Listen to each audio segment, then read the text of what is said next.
الحمد لله والصلاة والسلام على رسول الله وبعد. قال الله تبارك وتعالى في أحسن كتاب: إنما المؤمنون إخوة فأصلحوا بين أخويكم واتقوا الله لعلكم ترحمون.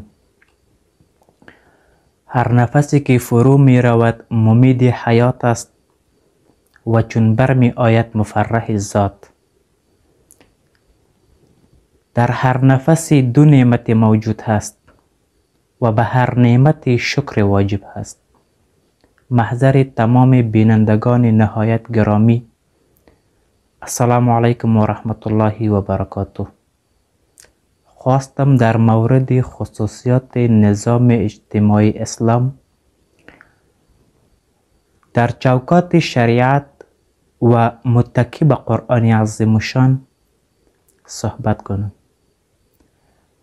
نظام اجتماعی اسلام دارای خصوصیات و ویژگی های بوده که هیچ دین، یعنی هیچ نظام دیگر دارای چنین خصوصیات و ویژگی های برخوردار نیست، زیرا که نظام اجتماعی اسلام منسوب به دینی هست که او دین الله سبحانه و تعالی است و از جانب الله سبحانه و تعالی پایه‌گذاری شده.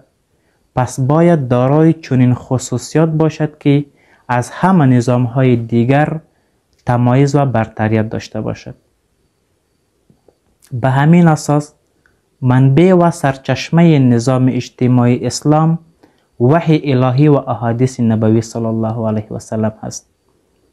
پس پایه های نظام اجتماعی اسلام از جانب الله سبحانه و تعالی گذاشته شده و پیامبر اکرم صلی الله علیه و سلم به شکل فعلی در زندگیشان همه اساسات نظام اجتماعی اسلام را پایه‌گذاری نموده. آیه متبرکه که قبلا در حضورتان تلاوت کردم، الله سبحانه و تعالی می فرماید یقینا مؤمنان با همدیگر برادر هستند، پس میان دو برادرتان صلح و آشتی نمایید و از الله سبحانه و تعالی بترسید تا اینکه بر شما رحم شود. نظام اجتماعی اسلام دوستان عزیز استوار به عقیده و توحید بوده، یعنی استوار به عقیده توحید بوده که آن را صیقل داده و دارای وزن خاص بین نظام های دیگر گردانیده است. همه روابط اجتماعی مسلمانان در مجتمع اسلام و روابط ایمانی بوده و هیچ گوشه از نظام اجتماعی اسلام دور از عقیده و ایمان به وحدانیت خالق نمی باشد. پس باید جوانان عزیز و همه مسلمانان در نظام اجتماعی اسلام باید دارای عقیده راسخ و جازم باشد.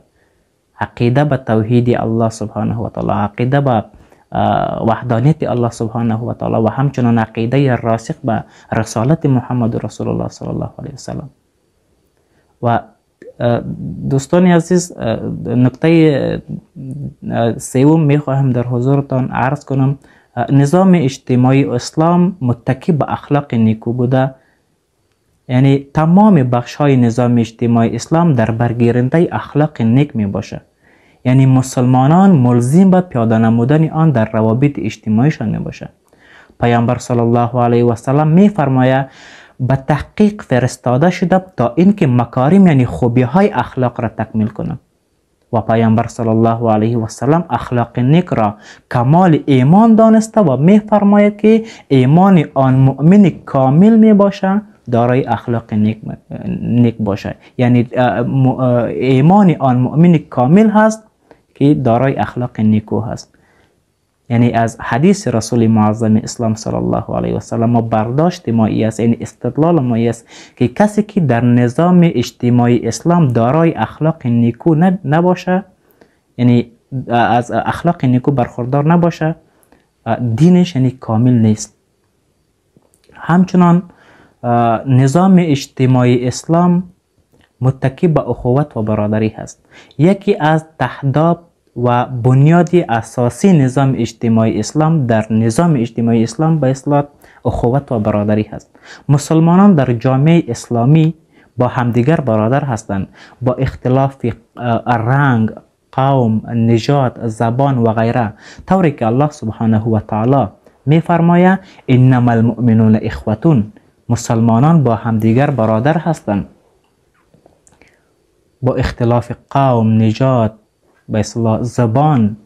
الله سبحانه و تعالی در قرآن عظیم الشان می فرماید یا ایها الناس انا خلقناکم من ذکر والانثى وجعلناکم شعوبا و قبائل لتعارفوا ان اکرمکم عند الله اتقاکم. الله سبحانه و تعالی می فرماید ای انسان ها، ما شما را نخست از مرد و زن آفریدیم و پس شما را قبایل و شعبه های ساختیم، آفریدیم تا اینکه شما در میانتان شناسایی بکنین، یعنی یکدیگرتان بشناسین و در میان شما به نزد الله سبحانه و تعالی با تقواترین شماست. یعنی یک اساس و بنیاد نظام اجتماعی اسلام اخوت و برادری هست. دیگر دوستانی عزیز، نظام اجتماعی اسلام استوار بر تعاون و همکاری هست و همچنان یکی از خصوصیت های مهم که نظام اسلامی، نظام اجتماعی اسلام با آن استوار می باشد در جامعه نظام اجتماعی، همکاری و تعاون با برادر مسلمان هست. یعنی هر مسلمان در جامعه اسلامی به اندازه قدرت و توانش مکلف به تعاون و همکاری با برادر مسلمانش می باشد. بنابراین بینندگان نهایت گرامی و معزز، تعاون و همکاری در حقیقت تهداب اساسی نظام اجتماعی اسلامی می باشد و بدون همکاری، تعاون، همدردی و صله رحمی با برادر مسلمان خود، نظام اجتماعی از هم پاشیده و از بین می رود. نقطه دوم دوستان معزز، نظام اجتماعی اسلام استوار با عدالت بوده. بخصوص بعضی از مسلمانان عزیز، یعنی برادران گرامی که مثلا در هر عرصه زندگی مسئولیت پذیر هستند، باید عدالت را رعایت بکنند. در این مورد یک حدیث مشهوری از رسول معظم اسلام صلی الله علیه و سلم داریم. رسول معظم اسلام صلی الله علیه و سلم میگه یکی از مشرکین قریش سرقت کرده بود و سارق هم یکی از اشراف و قدرتمندترین مشرکین قریش بود. مردم محله به اصطلاح جمع آوری شدن و به حضور رسول معظم اسلام صلی الله علیه و سلم آمدن و به خاطر شفاعت خواهی همین شخص سارق که به اصطلاح در مورد حدی که بالایش جاری شده باید تخفیف بیاره، یعنی که دستش قطع نشود، رسول معظم اسلام صلی الله علیه و سلم می فرماید که قسم به ذاتی که نفس من در دست اوست، اگر دختر محمد یعنی فاطمه رضی الله عنها سرقت بکنه، یعنی دزدی بکنه، دستش را خواهم قطع کرد. یعنی این هم یکی از در حدیث مبارک، یعنی ما از این حدیث مبارک استدلال میکنیم که نظام اجتماعی اسلام، بنیاد نظام اجتماعی اسلام از استوار به عدالت بوده و باید در همه عرصه های زندگی باید عدالت را رعایت بکنیم. سپاس امتنان میکنم از توجهتان و آخرت.